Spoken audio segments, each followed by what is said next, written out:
அடடா, நம்ம வேளாங்கண்ணியா இது? சும்மா கடலுக்கு மேல வானத்துல பறக்கக்கூடிய காட்சி.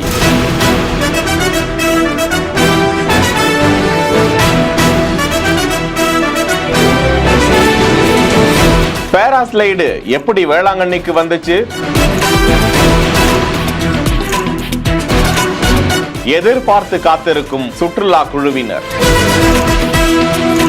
வேளாங்கண்ணி பசங்க என்கிற இன்ஸ்டா பக்கத்தில் தான் இது குறித்த காட்சி வெளியிடப்பட்டிருக்கிறது. அரசிடம் அனுமதி கேட்டு பேராஸ்லைடு தனியார் நிறுவனம் ஒன்று அனுமதி கேட்டிருப்பதாகவும், அதற்கான உத்தரவு கிடைத்தால் வேளாங்கண்ணி கடற்கரை பகுதியில் சுற்றுலா பயணிகளுக்காக இந்த பேராஸ்லைடிங் அந்த பகுதியில் கொண்டு வரப்பட இருப்பதாக தகவல்கள் கூறுகின்றன. அதன் பாதுகாப்பு உறுதித்தன்மை குறித்து சோதனை நடத்தப்பட்டுக் கொண்டிருக்கும் காட்சியை தான் பார்த்து கொண்டிருக்கிறோம். இது போன்று தமிழகத்தில் வேறு எங்கும் பேராஸ்லைடு இருக்கிறதா? நீங்கள் பேராஸ்லைடில் பயணித்து இருக்கிறீர்களா? வேளாங்கண்ணி இது கொண்டு வரப்பட்டால் பயனுள்ளதாக இருக்குமா? கருத்துக்களில் விவாதிப்போம். செய்திகளை வழங்குவோர் Manju group, SIMS pharmacy and clinic, grand royal tour.